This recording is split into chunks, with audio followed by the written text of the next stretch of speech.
বিক্রমে নকল পায়ের ভেতর থেকে সমস্ত কাগজপত্র উদ্ধার করলো বানি আর অনিরুদ্ধ। হ্যাঁ বন্ধুরা, সম্পূর্ণটা জানতে ভিডিওটা প্রথম থেকে শেষ পর্যন্ত দেখতে থাকুন।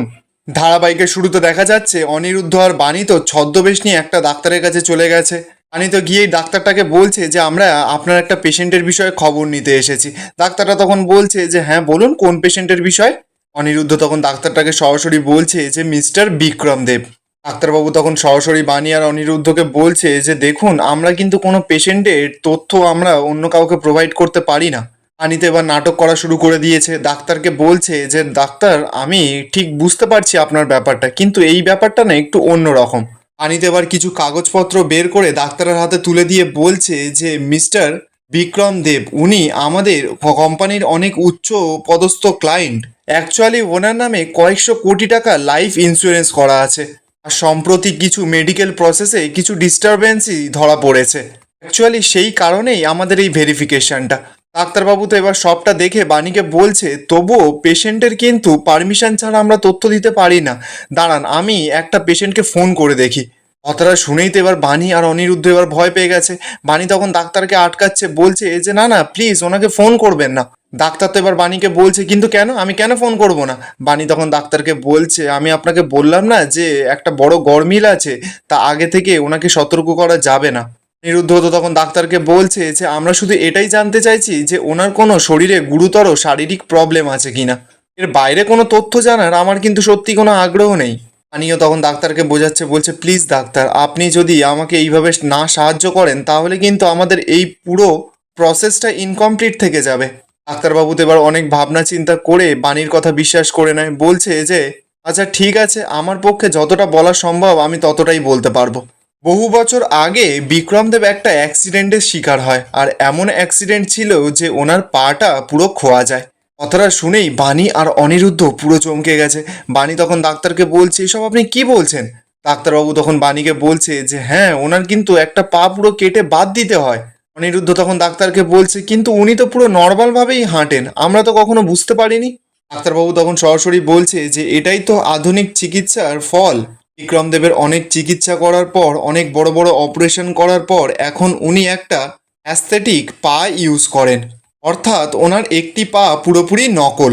অনিরুদ্ধ আর বাণী তো কথাটা শুনেই দুজন দুজনের মুখের দিকে তাকাচ্ছে। অনিরুদ্ধ এবার নাটক করতে করতে ডাক্তারের সামনে বলছে গ্রেট, আনবিলিভেবল। বাণীও তো এবার ডাক্তারকে বার খাওয়াচ্ছে, বলছে যে সত্যি আমরা এতদিন ওনাকে এত সামনে থেকে দেখেও কখনো বুঝতেই পারিনি। ডাক্তারবাবু তখন বলছে যে হ্যাঁ এটা উনি এমনভাবে অপারেশন করিয়েছেন বা এমনভাবে ইউজ করেন ওটা যে এটা সাধারণ মানুষ দেখলে কখনো ধরতেই পারবে না। অনিরুদ্ধ তখন ডাক্তারবাবুকে প্রশ্ন করছে, বলছে কিন্তু মাঝে মধ্যে ওনার হাঁটতে এরকম অসুবিধা হয় কেন। ডাক্তারবাবু তখন বলছে যে অনেকক্ষণ ধরে হাঁটাচলা করলে বা কোনো যদি মেশিনে প্রবলেম হয় তাহলে সার্ভিসিং না করালে এরকম ধরনের সমস্যা দেখা দিতে পারে। এর বাইরে কিন্তু আমি আর আপনাদেরকে কোনো তথ্য জানাতে পারবো না। সব কথা বলার পর ডাক্তারবাবু তো এবার ওখান থেকে চলে যায়। বাণী আর অনিরুদ্ধ তো এবার আলোচনা করছে। বাণী অনিরুদ্ধকে বলছে তার মানে আমরা যে শব্দটা শুনেছিলাম। অনিরুদ্ধ তখন বলছে যে হ্যাঁ প্রস্থেটিক লেগের মেকানিক্যাল ফল্ট হয়েছিল বলে। বাণীও তো এবার অনিরুদ্ধকে বলছে তার মানে একটা ব্যাপারে এখন আমরা নিশ্চিত।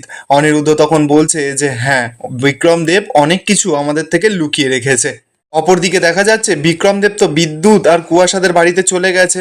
ওদেরকে বলছে যে তোমরা যদি তানিয়াকে পুরোপুরির জন্য তোমাদের কাছে রাখতে চাও তাহলে কিন্তু আমি তোমাদের সঙ্গে আছি, সাহায্য করতে পারি। কুয়াশা এবার বিক্রমদেবকে বলছে কিন্তু স্যার আমরা যদি এই কাজটা করি তাহলে আমরা কি পাবো। বিক্রমদেব তো এবার রেগে যায়, বলছে উফ তোমরা তো দেখছি ভীষণ হ্যাংলা। আচ্ছা ঠিক আছে বাদ দাও এসব কথা, এরপরেও তোমরা কি চাও বলো, মুখ ফুটে বলো তোমরা আমাকে। কুয়াশা আর বিদ্যুৎ এবার নাটক করা শুরু করে দিয়েছে। কুয়াশা তখন বলছে না মানে ওই রায় চ্যাটার্জি বাড়ির প্রপার্টির একটু শেয়ার চাই আমরা। বিক্রমদেব তো এবার রেগে মেগে মনে মনে বলছে এই একটা কথাই, এরা শুধুমাত্র শেয়ারটা শিখে রেখেছে।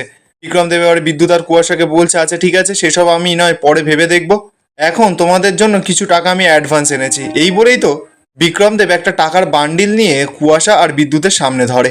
বিদ্যুৎ তো এবার লোভে পড়ে যখনই বিক্রমদেবের হাত থেকে টাকাটা নিতে যাবে ঠিক তখনই ওরা আবার মনে মনে বলছে না না এই কটা টাকার বান্ডিল নিয়ে আমি আমার খেলাটা নষ্ট করব না। তানিয়া যতদিন না ওই বাড়ি সম্পত্তি পাচ্ছে ততদিন আমি ওকে কাস্টাডিতে নিয়ে কি করব, আমি নেব না। বিদ্যুৎ তো এবার বিক্রমকে সরাসরি বলছে যে না স্যার, আমি এই টাকাগুলো কিছুতেই নিতে পারবো না। কুয়াশা তো বিদ্যুতের প্ল্যানটা বুঝতে পারছে না, বিদ্যুৎকে বলছে স্যার যখন দিচ্ছে নিয়ে নাও না। বিদ্যুৎ তখন বলছে একদম চুপ করো না।" বিক্রম তো এবার বিদ্যুৎকে বলছে, ও তোমার এই টাকাগুলো কম মনে হচ্ছে তাই তো, ঠিক আছে আমি চেক বুক নিয়ে এসেছি, কত অ্যামাউন্ট লিখবো বলো। বিদ্যুৎ তখন বিক্রমকে সরাসরি বলছে যে না না স্যার, আমি টাকার জন্য না এইসব কাজ করি না। কুয়াশা তো এবার রেগে মেগে বিদ্যুৎকে সাইডে নিয়ে গেছে, নিয়ে গিয়ে বলছে যে তোমার কি মাথা ফাতা খারাপ হয়ে গেল নাকি, এতগুলো টাকা দিচ্ছে তুমি নিচ্ছ না কেন।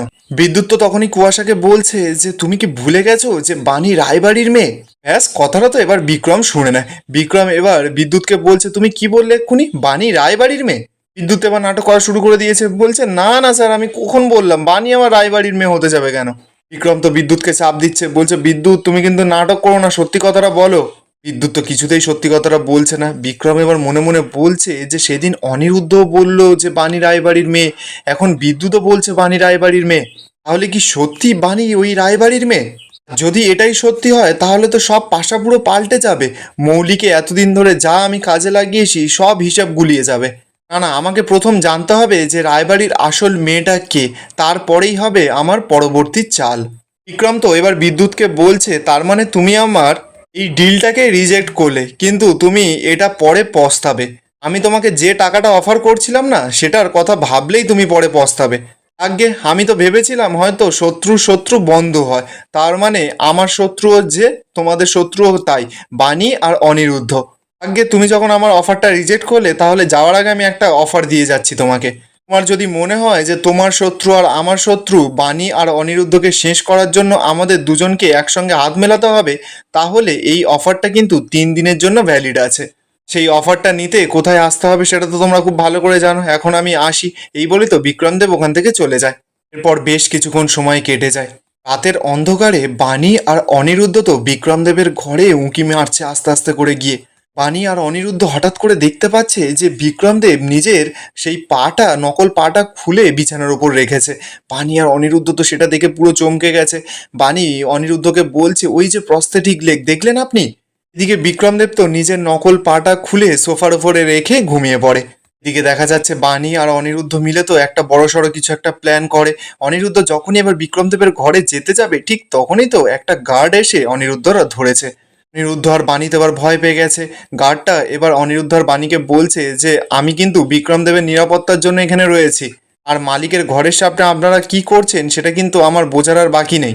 বাণী আর অনিরুদ্ধ তো এবার গার্ডটাকে বোঝানোর চেষ্টা করছে যে আপনি আমাদেরকে ভুল বুঝছেন। গার্ডটা তখন সরাসরি বলছে যে যা বলার মালিকের ঘরের ভেতরে গিয়ে বলবেন, চলুন। এই বলেই তো গার্ডটা যখনই যাবে, তানিয়া এসে গার্ডটার পেছন থেকে হাতটা ধরে। তানিয়া গার্ডটাকে বলছে যে আঙ্কেল প্লিজ আপনি এরকম করবেন না। গার্ডটা তো এবার তানিয়ার সঙ্গে গল্প করছে, তানিয়াকে বলছে যে আমি তো আজকে তোমার সঙ্গে কতক্ষণ গল্প করলাম, তাহলে তুমি এখন ঘুমাওনি কেন, যাও তুমি এখন যাও, আমি কালকে আবার গল্প করব। তানিয়া তো এবার গার্ডটাকে বলছে যে সে তো জানি কালকে অন্য গল্প হবে, কিন্তু এখন তোমার সঙ্গে কথা আছে। গার্ডটা তখন তানিয়াকে বলছে যে কি কথা। তানিয়া তখন বলছে এই দাদুটা না খুব দুষ্টু, আগে এই বাড়িটা আমাদের মায়ের ছিল, কিন্তু এখন ওই লোকটা ওই দাদুটা নিয়ে নিয়ে আমাদের এখন দুটো ঘরে থাকতে দিয়েছে মাত্র। এখানেই আজকের এপিসোডটা শেষ হয়ে যায়। আপনাদের কি মনে হচ্ছে অনিরুদ্ধ আর বাণী মিলে যেই প্ল্যানটা করেছে সেই প্ল্যানটা কি ওরা সাকসেসফুল করতে পারবে?